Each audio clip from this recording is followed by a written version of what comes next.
Bonjour et bienvenue dans cette nouvelle vidéo sur la stéréoisomérie. Alors les isomères, vous connaissez déjà ça depuis la classe de seconde. Donc ce sont des molécules qui sont isomères de constitution. Donc en réalité, tout simplement, vous l'avez appris, ils ont la même formule brute mais pas la même formule semi-développée. C'est-à-dire que la liaison entre les atomes est différente. Donc on va parler d'autres types d'isomères. Ces autres isomères, on les appellera stéréoisomères parce qu'ils auront la même formule brute, la même formule développée, mais c'est des molécules différentes parce que l'agencement spatial sera différent. Alors, dans les stéréoisomères, on rencontre différents types. D'abord, les stéréoisomères de conformation. Donc, prenons l'exemple de l'éthane. Donc là, vous avez la molécule d'éthane et vous voyez que autour d'une liaison simple, il peut y avoir une rotation. Donc ça veut dire que vous aurez différentes formes de la molécule d'éthane, plus ou moins stables. En l'occurrence, cette forme sera moins stable et les électrons se repoussent moins que dans cette forme ici, où la forme est très stable. Donc ces différentes formes, elles existent constamment et elles existent parce qu'il y a agitation des molécules. Avant de continuer, un petit point technique, la représentation de Cram. Donc elle va nous permettre de représenter une molécule sous la forme d'une molécule dans l'espace. Donc là, on voit que cette molécule, là, quand on la fait tourner, il y a des atomes qui sont vers l'avant, vers l'arrière. Donc on va prendre d'abord un plan d'écriture. Voilà. Donc ce plan d'écriture. Donc là, on se rend compte que ces deux atomes-là sont dans le plan d'écriture. On les représente par un trait normal, une liaison normale. Voilà. Cet hydrogène-là qui est vers l'avant, il est représenté par un triangle noir. Et l'hydrogène qu'on voit là derrière, il est représenté par les pointillés ici. Voilà. Donc là, ici, on voit aussi cette molécule-là qui est représentée dans l'espace et sa représentation de Cram ici, hein, avec ici les deux hydrogènes qui sont dans le plan d'écriture, le fluor ici qui est vers l'avant et le brome là qui est vers l'arrière.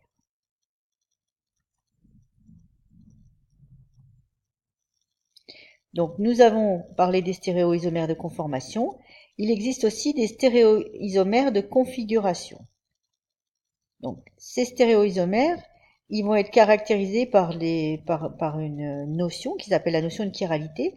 Donc on a des objets chiraux, comme par exemple cette coquille, la main.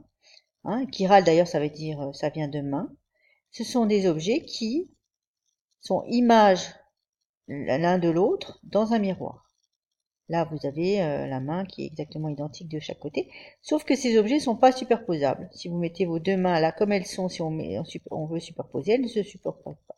C'est ce qu'on appelle des objets chiraux. Et donc un objet évidemment qui ne serait pas chiral, c'est par exemple ce vase. On les appelle à ce moment-là achiraux. Alors, regardons un petit peu ce que ça donne du point de vue des molécules. Donc là, on a l'exemple de l'acide lactique, qu'on a représenté avec une représentation de Cram, et son image dans un miroir. Donc on peut essayer de faire tourner la molécule pour essayer de la superposer. Et là, on s'aperçoit que ça colle pas. Vous voyez ici, même si les autres atomes correspondent, ça marche pas. Donc une molécule, elle est chirale si elle n'est pas superposable à son image dans un miroir. Donc là maintenant, une molécule qui ne sera pas chirale, c'est le propane de Hall. Donc on va voir pourquoi. Donc toujours son image dans le miroir. Là encore, si on fait tourner la molécule, là on s'aperçoit qu'on va pouvoir la superposer.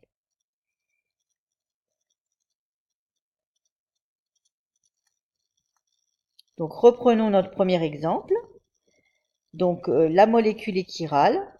Ça veut dire que les molécules sont chirales, pardon, elles sont images l'une de l'autre dans un miroir, mais elles ne sont pas superposables. Et ce type de molécules, on les appelle des énantiomères.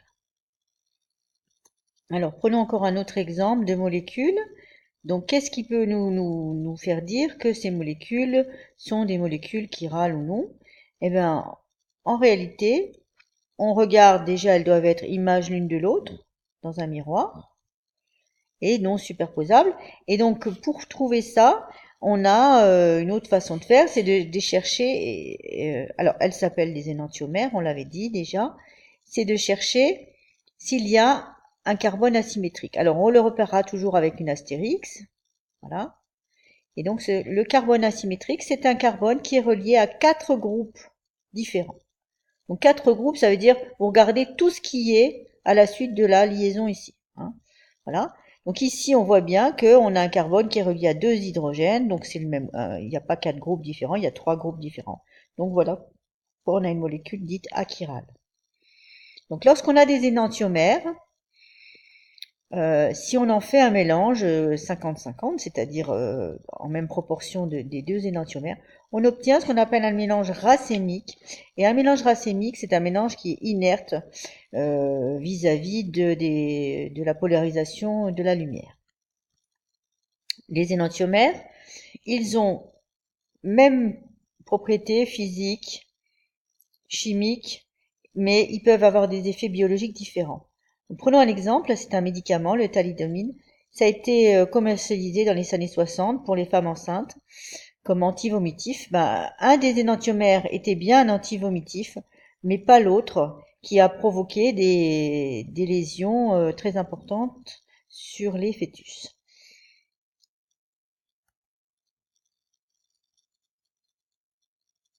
Alors, une autre sorte de stéréoisomères, ce sont les diastéréoisomères. Donc, vous en connaissez, hein, les isomères ZE que vous avez vu l'année dernière, avec donc une double liaison ici, hein, et un agencement des groupes différents. Ça, ce sont des diastéréoisomères. Maintenant, on en a d'autres sortes, hein, donc sans double liaison. Et lorsqu'ils n'ont pas des doubles liaisons, on repère, hein, généralement, on a plus d'un carbone asymétrique. Donc on a ici par exemple 2 carbones asymétriques. Et à partir de cette molécule, on va avoir différentes formes de cette molécule, hein, en inversant certains groupes. Donc là ici, tout simplement image dans un miroir. Ici, en inversant les groupes H et OH, ici. Là ici, on peut avoir encore une fois l'image dans un miroir. Et donc, regardons un petit peu toutes ces molécules. Alors, déjà, ici, entre ces deux-là, elles sont images l'une de l'autre dans un miroir, mais elles ne sont pas superposables. Hein. Donc ça, ce sont des énantiomères. Ici, on a de nouveau images dans un miroir non superposables, ce sont aussi des énantiomères. Là, ici, par contre, elles ne sont pas superposables non plus et pas image dans un miroir, et ça, c'est ce qu'on appelle des diastéréoisomères.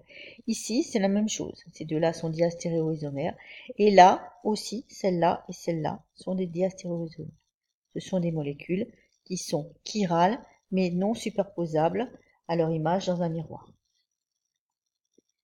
Donc, dans ce cas-là, on a des molécules qui n'ont pas les mêmes propriétés physiques et chimiques.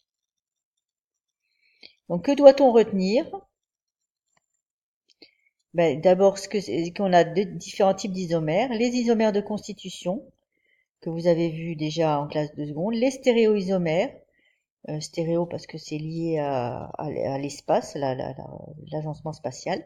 Au niveau de la conformation, c'est des rotations autour d'une liaison simple. La configuration, il y a les énantiomères et les diastéréoisomères. Donc, les isomères, ils ont même formule brute, mais pas même formule semi-développée pour les isomères de constitution, et la même formule semi-développée, mais pas le même agencement spatial. Donc, les stéréoisomères de conformation, ils ont une rotation autour d'une liaison simple. Les énantiomères, ce sont des molécules chirales, imagent l'une de l'autre dans un miroir, mais non superposables, donc chirales en l'occurrence. Et les isomères ZE ou les molécules qui sont chirales mais non images l'une de l'autre dans un miroir, ce sont les diastéréoisomères. Merci de votre attention et n'oubliez pas d'aller faire le formulaire.